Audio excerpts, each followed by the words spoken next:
لربك بالحكمة والموعظة الحسنة دين بكارو اهل وس دا حكم نشتا وس حكم دا فقتولو دي تورشا کافر تورشا مشرک تورشا ادعو الى سبیل ربك دا جهاد پا دوران کی دعوت ورک ستا دعوت منی ستا دعوت قبلی نقبلی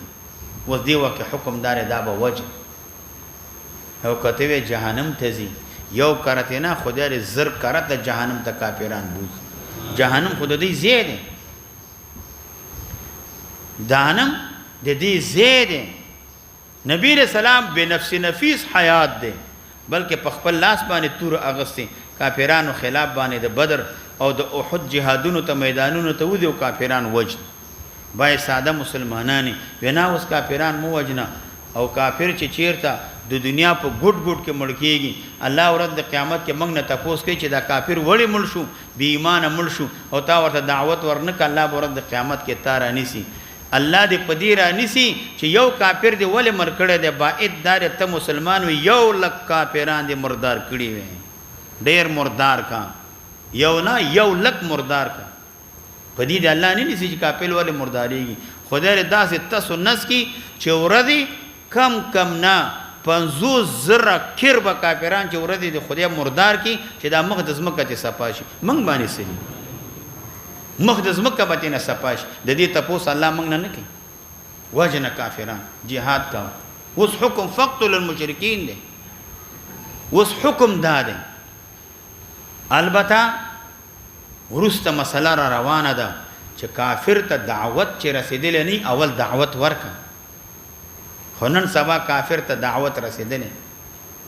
لکه څنګه چې مسلمانانو کې ناپوهه نشتا دغه سه کافرانو کې دا سړی نشته دعوت رسیدنه نه د قران کریم د نبی رسول الله د احادیثو د میډیا په ذریعہ باندې د فیسبوک په ذریعہ باندې د علماو په ذریعہ باندې د مفتیانو په ذریعہ باندې د امدارنګا د کتابونو په ذریعہ باندې د رسالو په ذریعہ باندې مختلفو طرقو باندې کافرانو د دعوت رسیدلې دي چې د الله تعالی دین دعوت ورته ملاو شوی دی اوس دا باندې کې چې تلال شیل امریکایان دي کافران دي هغه سره مقابله ده او ته ورته قلار ناس ورته چې اسلام راوړي اسلام را ډرون بریش اسلام بدرته وخی اوس دا مکو اوس دغه کار کو چې په دې تندی باندې ولا بل دی باندې نه چې ژوندې پاتې نشي په دې تندی مازغو باندې ولا مازغې بادوا مرداروا مقدس مکه نه لري کا اوس حکم دار د کافر په خلاف باندې اوس باقی حکم فقتل المشرکین حيث وجدتموه چیرته پیدا کې مشرک هم مسله را روانه ده معاهد موجنه مستامن چې ستا په وطن کې امن هغه سه تجارت د پاراغله نور کار کسب د پاراغله موجنه معاهده دې ور سره کړی دا عهد دې ور سره کړی زتا ته سنوي ته ما ته سمویا دا موجنه چې معاهده دې ور سره کړی حربي کافر چې تا سره مقابله کوي او تا سره جنگ کوي ستا په وطن قبضه کړی دا او ستا په دین باندې ملنډ وهي ستا د قران کریم به حرمت به عزت کوي تا نه وطن علاقه قبضه کړی دا نو دې ته حربي کافر وي دا سه کافر دا وجه پنځم مبحث دا په ذکر د هغه چا کې د جهاد په چا باندې فرض دی په چا باندې فرض جهاد به څوک کوي څوک بیان صاحب د فتاوا هندي وي چې جهاد واجب دی على كل رجل مسلم عاقل حر قادر على الجهاد په هغه چا باندې جهاد فرض دی چې مر سړی وي مسلمان وي عاقل وي صحیح وي اندامونه جوړ وي اصل وي او په جهاد باندې قادر وي دی باندې جهاد دا فرض نو معلومه شو چې جهاد فرض نه دی په ماشوم باندې په غلام باندې په خزه باندې په وړون باندې په مقعد باندې چې زی په ځناستي په اقطاع باندې چې لاسونه په خې کاټ شوی په دې باندې جهاد فرض نه دی ګور ورتا دا په هغه صورت کې چې کافر هجوم نیوي کړي چې کافر هجوم وکي مسلمان باندې حمله وکي دی وخت جهاد فرض عین دی بیا په دې صورت کې به ټول اوزي ولو بلا اذن به اجازه ته ضرورت دانشته ولا خدای چې مونږ کوي خاون ته وای چې مونږ کومه ولې مونږ نه کړې خاون کور کې نو اجازه می وانه غوښته خپل به مونږ کوي کنه خاون نشته خده به روژه نه نیسي ولې نه نیسي او د جهاد د روژې حکم یو شان ته راغلی کتب علیکم الصیام کتب علیکم القتال دواړو کې څه فرق دی خو روژه نسبت سره اسانه ده مونږ کتب علیکم الصیام عمل پې باندې کوو کتب علیکم القتال سخت دی نو هغې باندې سترګې پټو حکم یو شان ته راغلی د دې دواړو حکمونو کې ذره بره فرق نشته دی کتب علیکم الصیام روزه در باندې فرض شوی کتب علیکم القتال جهاد در باندې فرض دی د کافرانو په خلاف باندې جهاد کاوه چې کافر هجوم وکي بیا اجازه ته ضرورت دا نشته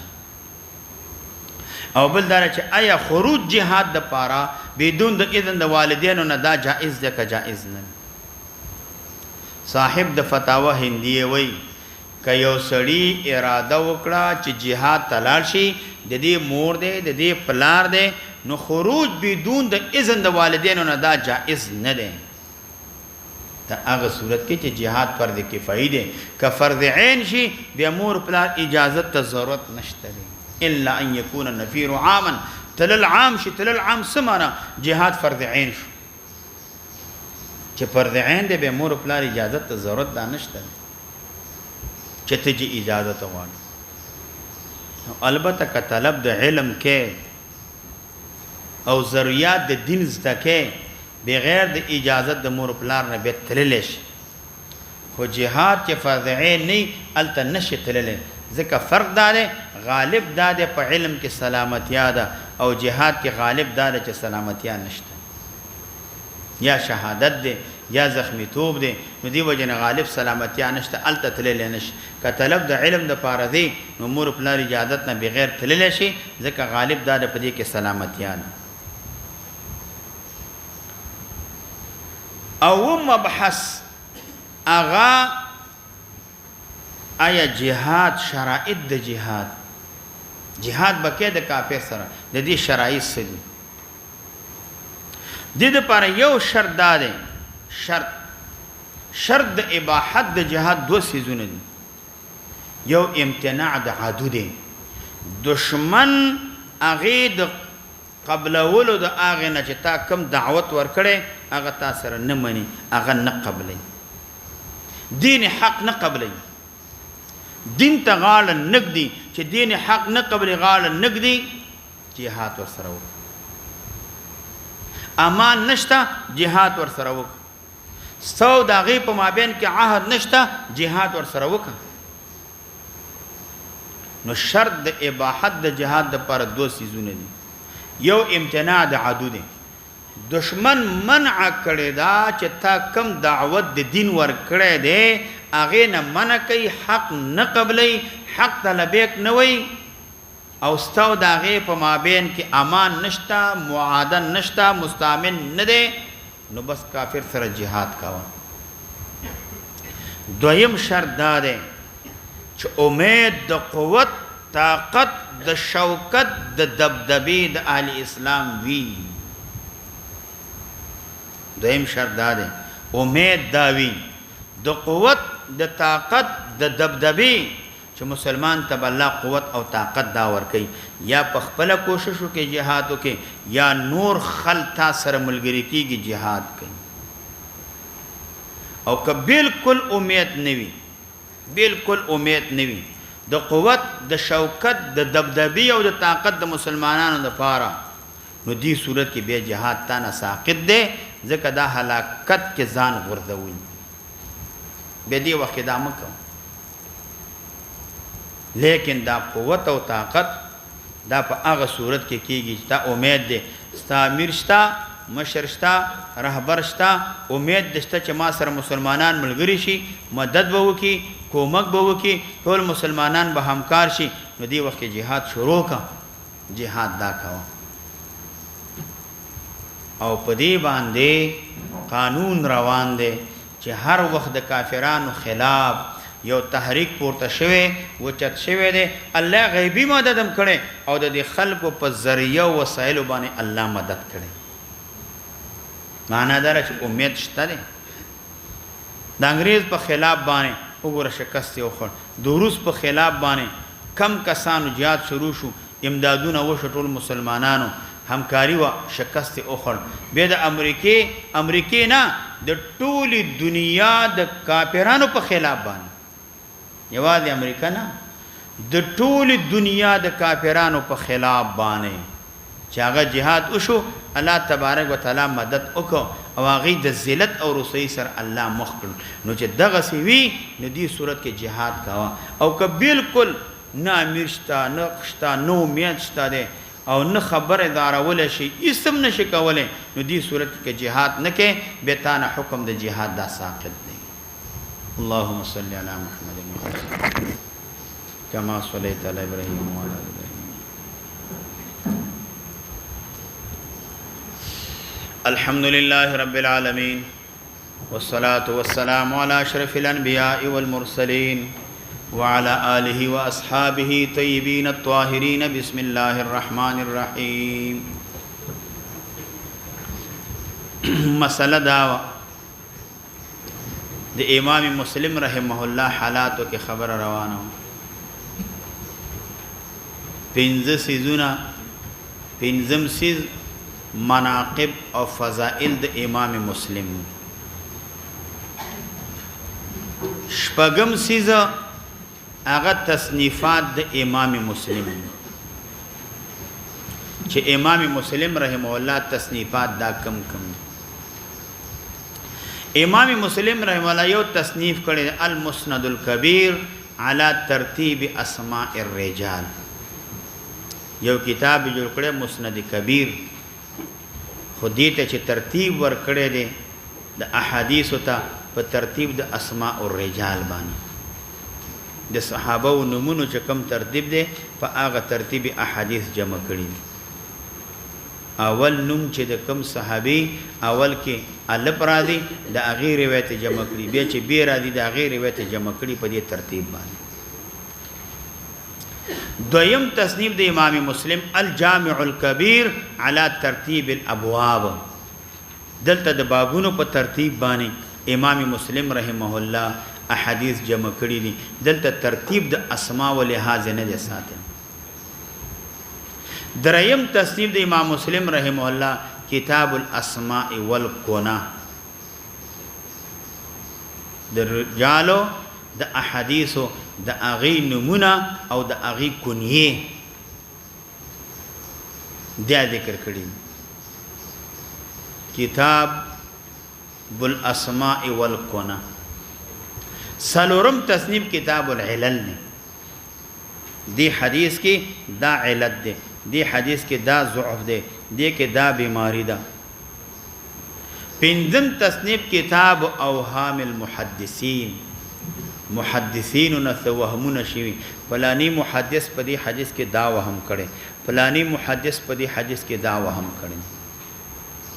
شپږم تصنیف کتاب الوحدان دی وم تصنیف کتاب مشایخ مالک د امام مالک رحمه الله چې څومره مشایخ دي د هغه احوال حالات بیان امام مسلم کړي اتم تصنیف کتاب حدیث عمرو بن شعیب عمرو بن شعیب دا یو راوی دی کتاب جو کړه د حدیث د عمرو بن شعیب چې آیا د دینه څومره روایت نقل دي د دې د روایت د عمرو بن شعیب د حدیث دا څنګه دی دا ثابت دی کنه دی دې کې د علماو اختلاف دی دا امام مسلم ذکر کړ نه هم کتاب د طبقات د تابعینو چې کم طبقات دي صحابه او نبات تابعین من را الصحابیه چې صحابي لیدلې وي د دې د تابعینو طبقات ذکر کړي لسم کتاب الانتفاع باوهب السباع آیا پایده اغستل په کچا سرمن د درندگانو زناورو باندې دا پایده اغستل څنګه دا جائز دي که جائز نه کتاب الانتفاع باوهب السباع یو لسم کتاب التمیز دی مشهور تصنیفونه دي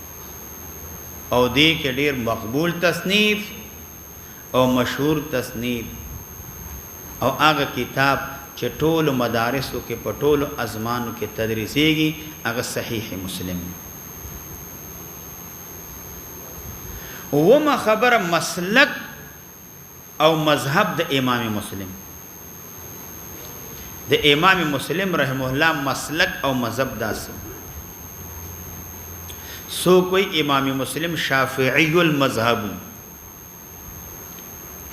لکه دا رایه د نواب صدیق حسن خان دا هغه الحته فی ذکر صحاح السته هغه کې دا وی الحته فی ذکر صحاح السته کې چې دا شافعی المذهب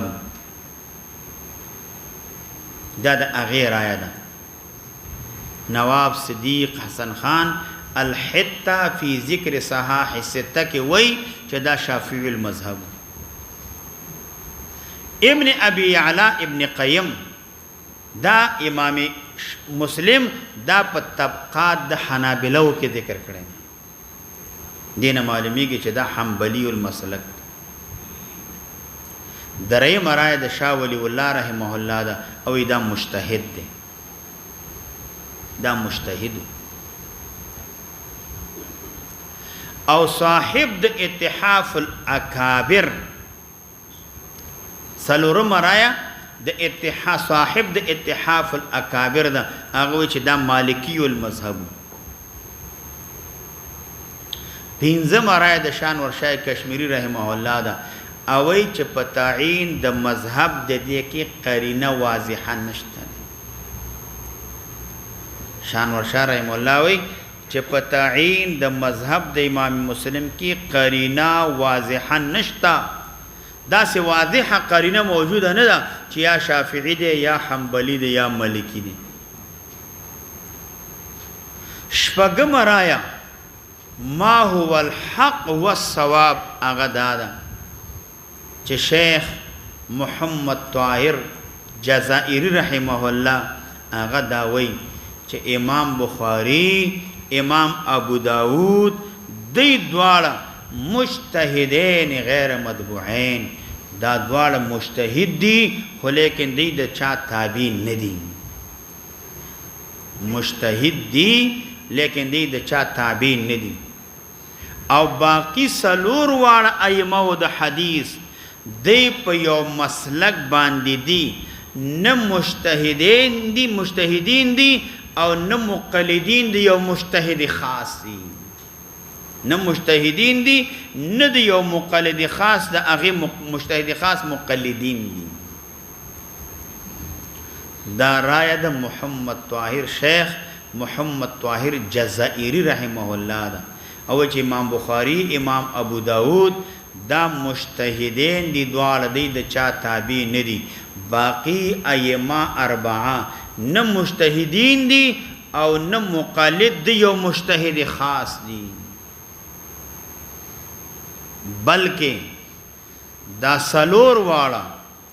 د محدثینو فقهاو د علماو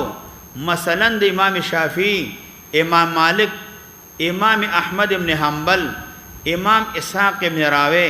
امام ابو عبیده وغیرهم د دې په قولونو کې یو طرف ته د دې میلان او رجحان وی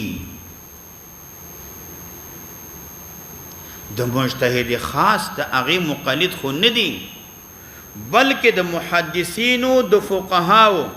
مثلا د امام شافعی د امام مالک امام احمد اسحاق بن راوی ابو عبیده وغیرهم د دې په اقوالو کې د یو طرف ته د دې رجحان او میلان اختیاري چې یو طرف ته د دې رجحان او میلان وی کله شافعی رحم الله طرف ته میلان وی کله ابو اسحاق طرف ته او کله د ابو عبیده طرف ته کله د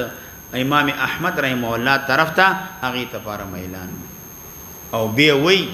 چې دا سلور واړه د اهل عراق په نسبت باندې اهل حجاز طرف ته ډیر مایل دا باقی سلور واړه امام مسلم امام ترمذی امام نسائی امام ابن ماجه د اهل عراق په نسبت باندې اهل حجاز طرف ته ډیر مایل دي ډیر مایل د امام مسلم چې کوم شاګرد ابو اسحاق ابراهیم چې امام مسلم نے د صحیح مسلم روایت کړی دی دا حنفی المذهب دی د امام مسلم شاگرد چې د امام مسلم نه د صحیح مسلم روایت کړی دی نو دا به حنفی المذهب نو دا د امام مسلم رحمه الله متعلقه نو دا حالات شو د امام مسلم ګور اتم مرتبه کې احوال د مؤلف دي مؤلف احوال د مصنف احوال د کتاب دا اوسه پرې چې موږ بیان کړه دا احوال د صاحب د کتاب دا د مصنف دا د مؤلف دا صاحب د کتاب او اوس چې بیانو د احوال د مؤلف د مصنف او د کتاب احوال د مؤلف په دې کې وو امورات دي یو امر اول درجه د کتاب ده چې دا کتاب په صحیحه درجه کې دی دویم طرز د کتاب دی طرز دې تفصیل لازم درجه د کتاب دویم طرز د کتاب چې د دې کتاب احادیث په کم طرز ذکر شوی دریم اغراض د کتاب سلورم شرائط د کتاب پنځم خصائص د کتاب شپږم فضائل او مناقب د کتاب مسلم ځان په پوي کا مخکې فضائل او مناقب د امام مسلم وګور وس فضائل او مناقب د کتاب مسلم چې د دې فضائل او مناقب داسې دي او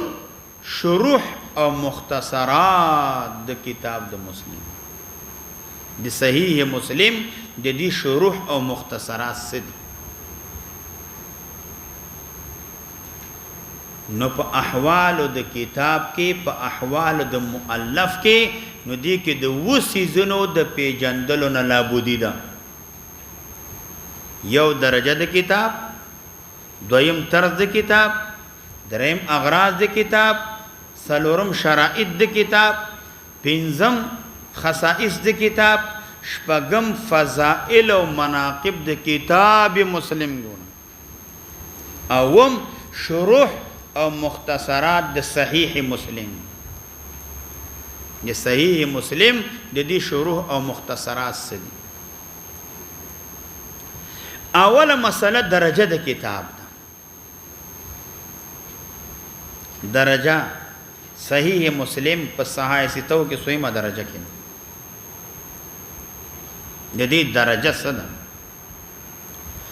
په درجه د کتاب کې تب دمر اوه ته درجه کتاب ال معلومیږي چراویانو طبقه او پیجنې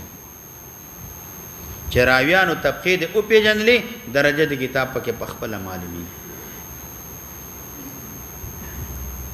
نو درجه د کتاب د صحیح مسلم صدا نو تداسي اوایا چې په اعتبار د ضبط او د ثقتوب او په اعتبار د ملازمت د صحبت د شیخ راویان 15 طبقه دي به اعتبار الضبط والثقاهه وملازمه صحبت الشيخ الرواه على 5 طبقات په اعتبار د ضبط په اعتبار د یادولو سره په اعتبار د ثقتوب سره چې دا راوي ثقه دی او کنه دی او په اعتبار د ملازمت د صحبت شیخ سره په دې اعتبار سره چې دا په سبق د شیخ کې حاضرو که غیر حاضرو په دې اعتبار سره روات دا 15 طبقه دي چې روات 15 طبقه او پیژنې نو تا ته به درجه کتاب په خپل باندې معلوم شي. یو طبقه دراویانو دادا کامل الضبط کثیر الملازمه. یو طبقه دراویانو دادا کامل الضبط کثیر الملازمه. کامل الضبط یادول ډیر مضبوط دي. کتاب خی یادول، کتاب خی یادول. کتاب التیادیږي چې کتاب ته غوږ کړي ویاوري زده شي درته نو هغې نه بعد بدایات شي. کثیر الملازمه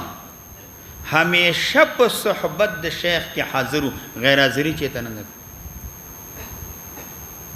یو طبقه د راویانو کامل الضبط کثیر الملازمه ده. مثلا د محمد ابن شهاب زهري په شاګردانو کې د دې شاګردانو کې هغه راواخله عقیل ابن خالد ایلی دا کامل الضبط کثیر الملازمه. مالک ابن انس سفیان ابن عینه. اوس مالک ابن انس سفیان ابن عینه د ابن شهاب زهري په شاګرد دا کامل الضبط کثیر الملازمه. یادولم ډیر کلک و سبقم یادوله او په شیخ ملازمت کې همیشه موجود و غیر حاضری چیرته نه لګي. یو طبقه دراویانو داد ګوره چې سبق نه یادې سوچ دی نی موبایل کې ګوتې وهې دا سبب د نقصان دی. چې سبق شروعي ته پکې نه ملازمت د صحبت د شیخ نه دا ګوره سبب د نقصان دی. ستا روایت هم ګوره وروسته راځي روایت دی ضعیف کېږي روایت دی کمزورې کېږي. روایت دی ضعیف کېږي روایت دی کمزورې کېږي. اول طبقه اعلی طبقه دادا کامل الضبط کثیر الملازمه. لکه مارته مثال اویلی لکه دغه عقیل ابن خالد ایلی مالک ابن انس سفیان ابن عینه د محمد ابن شهاب زهري رحمه الله په شاګردانو کې. دویمه طبقه د راویانو دادا کامل الضبط کثیر الملازمه. یادول خو بالکل پوره دي سبق یادېږي لیکن قلیل الملازمه دی. ملازمت د صحبت چې شیخ سره کم دی کله وی او کله نوی. مثلا امام اوزعی لیس ابن سعد ابن ابي ذئب. امام اوزعی لیس ابن سعد ابن ابي ذئب دا درې واړه کامل الضبط و خو قلیل الملازمه. ملازمت د صحبت د شیخ کې دی کم کړی دا همیشه د پاره حاضر شوی نه دي. درېیمه طبقه د راویانو دادا هغه د دې عکس ده ناقص الضبط کثیر الملازمه. ضبط کمزور یاداش کمزور دی خو کثیر الملازمه دی همیشه په صحبت د شیخ کې حاضر دی.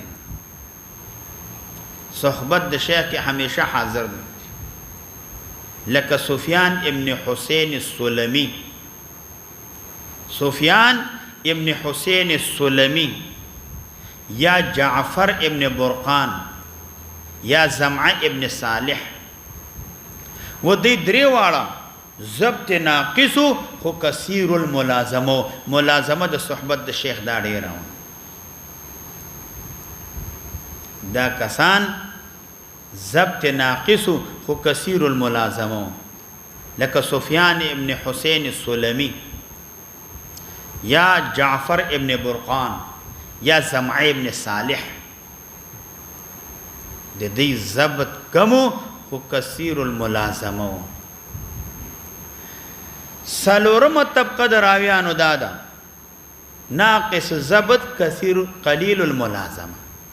ضبط یادولم کمزوری دي او ملازمه د صحبت د شیخ کم ده. ناقص الضبط او قلیل الملازمه دواړه پکې کم دي. دا غي د پاره مثال لکه اسحاق ابن یحیی کلبی